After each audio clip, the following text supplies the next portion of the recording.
So Chris and Clark from Punktastic, we're with the guys from Apologies Are Happening. How are you guys doing? Very well, thank you.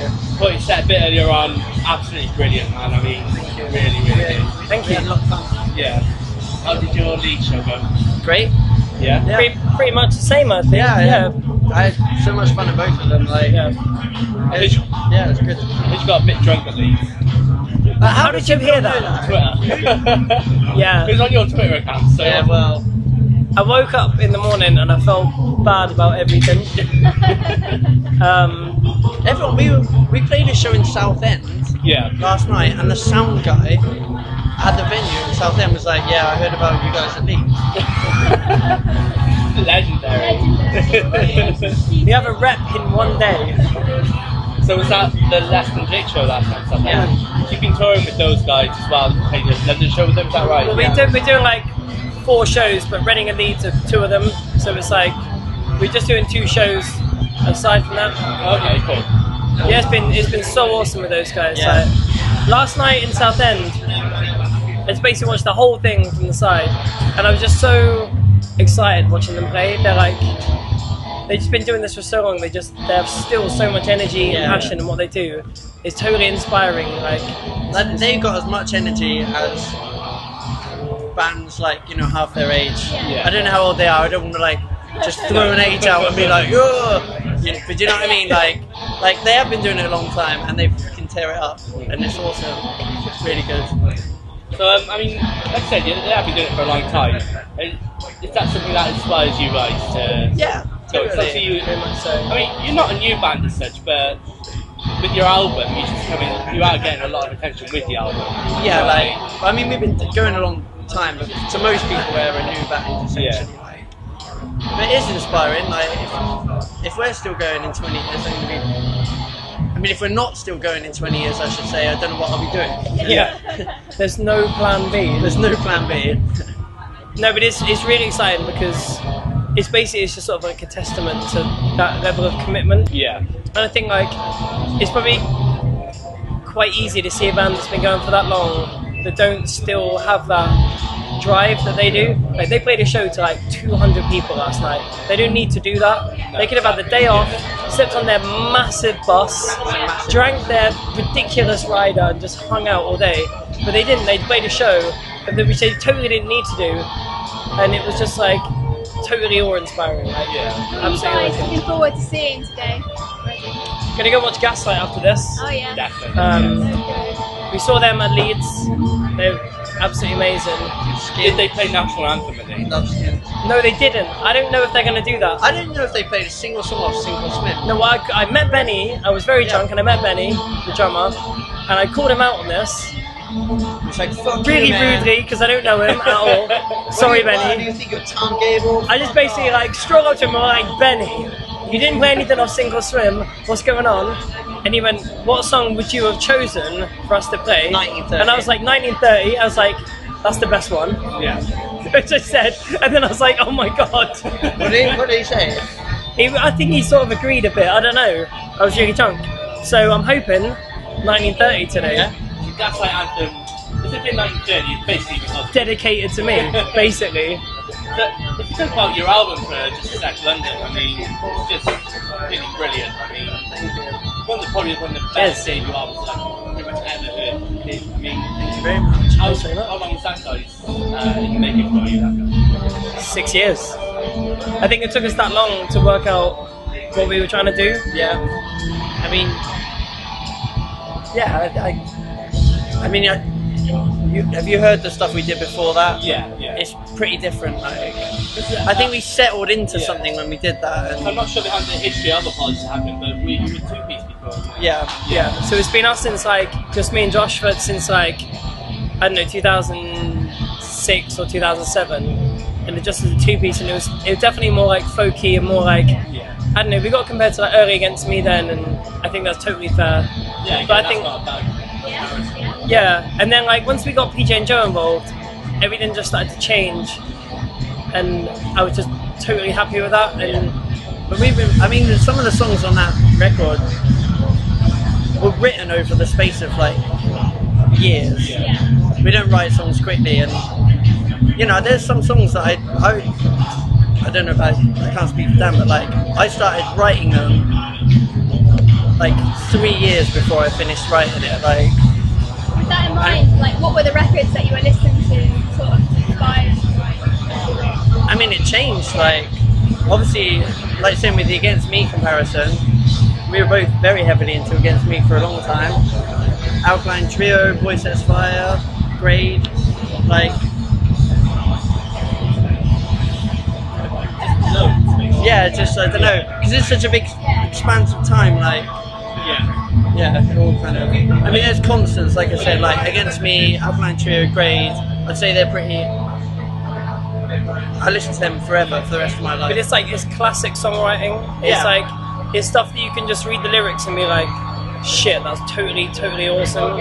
And it doesn't age and it doesn't change. Like I can listen to those records in 20 years. I'll show them to my kids and I'll just be like, this is how you write a song. And I think that's very much the thing that made me want to do this and why I'm so happy with the record, because I think that's what we set out to do, and I'm content with what we've done.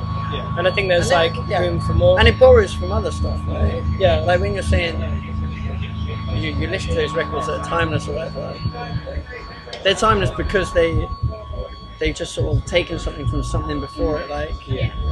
Like I don't think we've done anything original. I would never really say we've done anything original. We just done. Well, thanks. That's not what I was going to say, but sure. But you take what you like, and then you just take the bits in your own way. Put it out. Yeah. I know some bands do stuff original, and you know, like bands like like Refused, whatever. They just did something that no one else was doing, and it's obvious what came of that. But I mean, I think I at the wasn't. moment, Yeah. Apologies. There's a gap for it. I think. I mean, there's not much out there like you guys at the moment.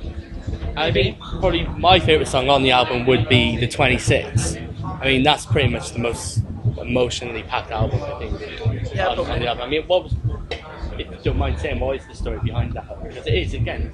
I really don't think I can say like. Is it still? Yeah, it's fair enough. I mean, it is. Cause you can tell when you play it live, and even on the record, it's just completely in your face. It's just sort of goes back. So I mean, it's pretty straight up, that song. It's pretty obvious, I mean, it's like you read it, and I think it's all there. Yeah. I think it's the same with most of the songs, really. I don't think we don't really dance around stuff to a huge degree. I think you can read things in different ways, but like the answer's there in the song. Yeah, is that why the whole song? There is a bit of concept of London behind the album. Obviously, it's the title London. That again, why it all stems from it. Well, that was actually something we came up towards the end. Yeah. We'd written like 80% of the record, and we realised there was this sort of thing going on. We didn't try and fill in any gaps, like specifically with the last few songs, but it was like, it's obviously something we're conscious of, and like, at that point, through the writing process. Yeah. But I don't know, it's nice to have that, I think. I think it brings the record together, and I think it brought the old songs in line with the new songs, in that sense. Yeah, it makes it easier to write a song as well. Like, because I struggle writing songs totally, and that's part of the reason it's taken so long for us to do it. But having something like that to frame a song within is kind of really useful. So yeah, like Dan was saying, we didn't really plan it. But when we'd written most of it and we kind of realised what was going on, the last couple of songs, I think, like Long Gone and like 60 Miles, a couple of songs we basically just sort of bashed out really quickly. We were just like, we've got to write some more songs, and they just came. And it was easy to do that because we'd already put in place this framework that you could write the song within. I don't know if that probably sounds a bit wanky, but do you know what I mean? Like. And how do you choose songs for the set list? Because I know that's something that's quite hard for a bands to get sort of emotional. It's been pretty easy because there's 10 songs on the album. One of them is just on a piano, which we don't do live yet. I really want to work that out, but we don't do that one live. So that's 9 songs, so we only have to drop one, and we just sort of cycle the one that we drop. Yeah, pretty much. Because we can do stuff before this record. Like, we got a bunch of songs that we can play from like before, from like 2/6/6 strings, and like 1, maybe 2 from Done. But we don't I think it's all about the future, basically, for you guys, isn't it? I think this there's record's no my point favourite record. resisting, yeah. You know that we have. You know? So I just want to play everything off that. So if we get 9 songs, we play all 9. Yeah. If we get to do 7 songs, we only have to pick 2 Drop to the chart. 2 worst ones. Yeah. Which are? The 2 worst ones. Don't answer that. No, I can't take that. I'd love to know. Like, just as let's think someone who you've knows got- the Are you album. going to really put that on? Yeah, this fuck guy? it. I don't really care any. What's the songs, worst I song mean. on the record, do you reckon? That's put me on Unbelievable. the spot, basically. Go on. Unbelievable. Well, you got 60 miles. That's not the worst worst song. one. I'm just going through the track listing. 60 miles. How come we don't play? Oh, I see what you're doing. Yeah. They Clapton on. There's 2 songs that go into each other. One of them's Oh, Clapton. yeah. Get them on the concrete feet. Yeah. How come we don't play those 2 together in the set? Because Josh has to retune. Oh, okay. That is literally it. Josh has Yeah. to like go 1 string up, like, and Yeah. it blurs that gap from being like a really cool like transition into being something a bit clunky. Yeah. And there's a bit of retuning that we have to do in the set Yeah. because we didn't think about this when we were writing it. And yeah, it's just something we have to be conscious of when writing a set list. So what have you got coming up in the future for you guys then? After Reading and Leeds, got any tours coming up? We're going on tour with Joyce Manor Oh yes, yes. in 3 weeks, maybe. And we got What the Fest next weekend, Yeah. which is awesome because we get to see the Skints like again. And they're a band that we've been they're a band we've been seeing for like years now, and they're just such a great band to watch kind of go up through that kind of up the rungs, you know. And, and they totally deserve it, and they literally have just more than any band that I've seen.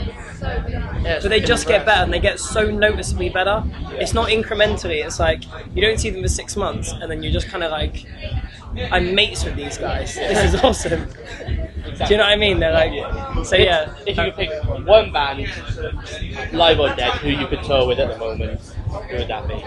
Great. Original lineup of the Beatles. That's a shit answer. No, that's a shit answer. Go on. I want to know. I like to tour without the driving.